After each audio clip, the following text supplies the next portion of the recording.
But check this thing out. Lord have mercy. Look at this thing. Oh, man. I told Josh I'd drive it. Couple updates. The boots, they're not too bad. Except for my blisters. They're driving me bonkers, but they're feeling a little better today. It's been a couple days and I walk a little goofy. The only people that see me out here are just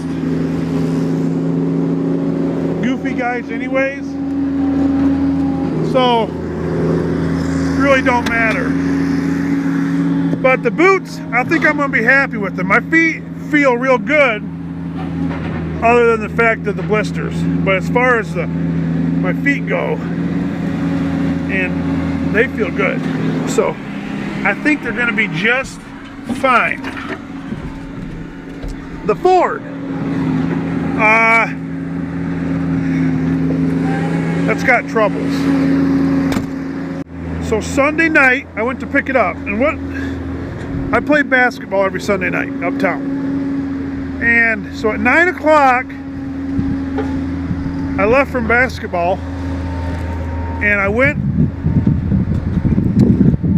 to swap the Ford out with the Chevy. By the time I got there, started the Ford up, had it running, it was pushing like 9:30, actually closer to 10 o'clock, quarter to 10 o'clock, and it made it about a mile down the road. And it quit and wouldn't roll over. And it had battery. And it was making the wah, wah, like it was locked up sound. So I then proceeded to walk like a mile in my basketball shorts and my church loafers back to the shop at 10 o'clock at night. My little legs were cold. And then I got back in the Chevy. And that's gotten me to work ever since. But that's at the shop. They're looking that over. So I still don't know what it is. I'm not even going to guess.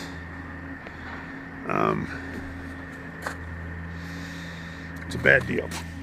But that's the Ford update.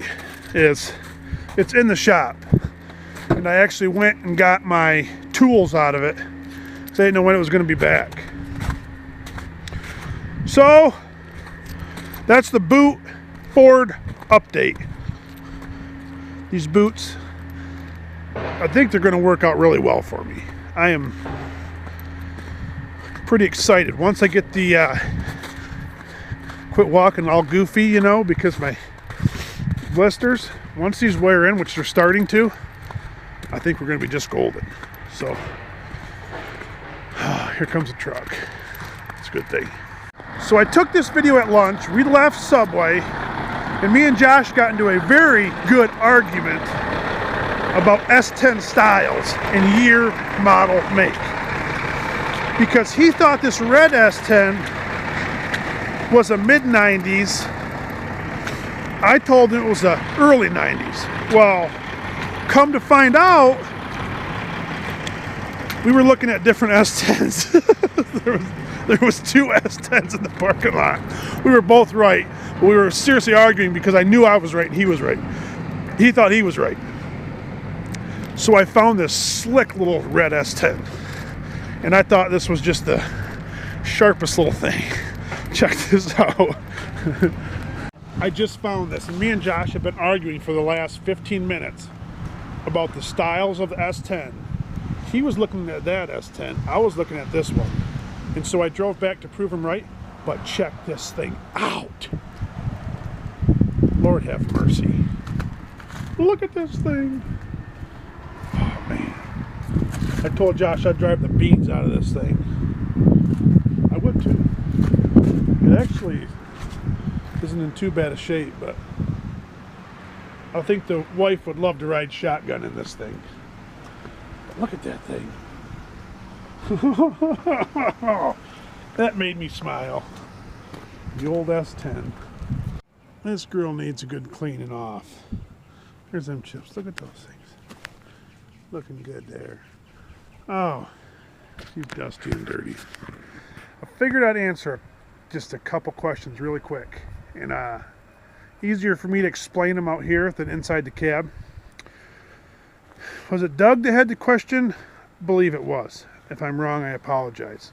When we have a crooked piece of wood, you know, we get a crooked piece of wood, and he sees the slasher cut it off, and then the slasher throws it in the firewood pile. And we said before, it's not really good for firewood to have a real crooked, nasty piece. Here's why we do that. If you... I know that chain's off. Don't worry about telling me, guys. If you put a piece of wood that's crooked, and I think you said 12 foot, okay, let's say it's anywhere from 10 to 20, 30 foot.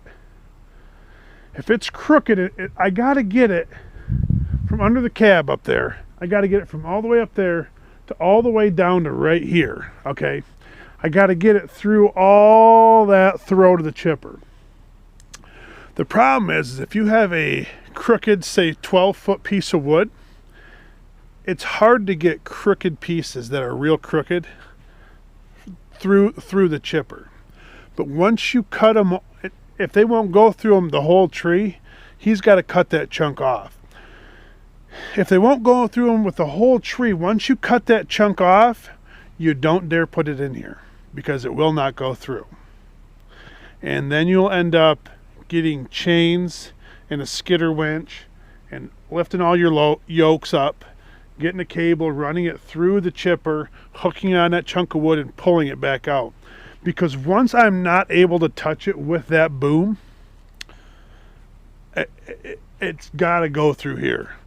So when it comes to crooked, gnarly pieces of wood, I don't even, if it won't go through and I hand it over to Tom and he cuts it off, we all know don't even put it in there, because once it gets stuck in here, half-hour minimum shutdown, if not an hour, depending on how it goes. By the time you shut all your motors off, lift everything up, crawl in there. You got to crawl inside the chipper while there's wood stuck in there, which is really hard. Then wrap a cable around it. Usually we wrap a chain around it, then hook the 1-inch cable to it and pull it out. That little bit of chips, it's better off to put somewhere else, get right rid of it, than it is to stop everything we're doing here and shut it down.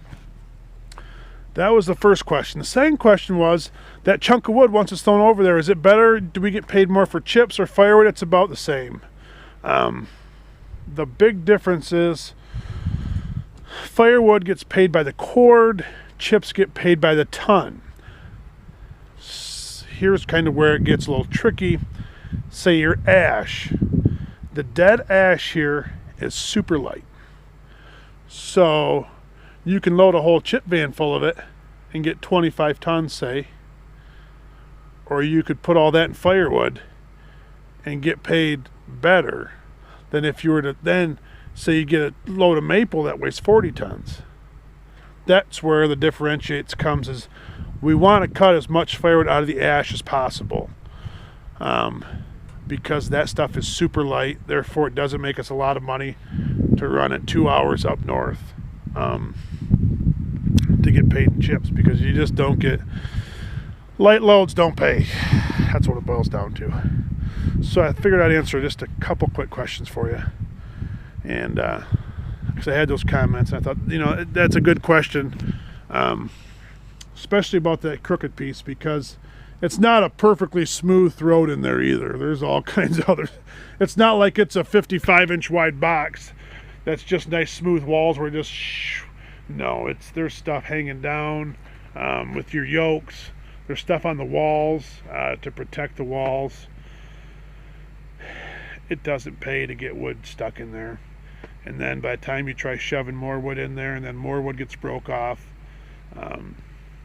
it doesn't work, man. It's just throw it in firewood, do something else with them nasty pieces, because we got to keep trucks rolling. So thanks, guys.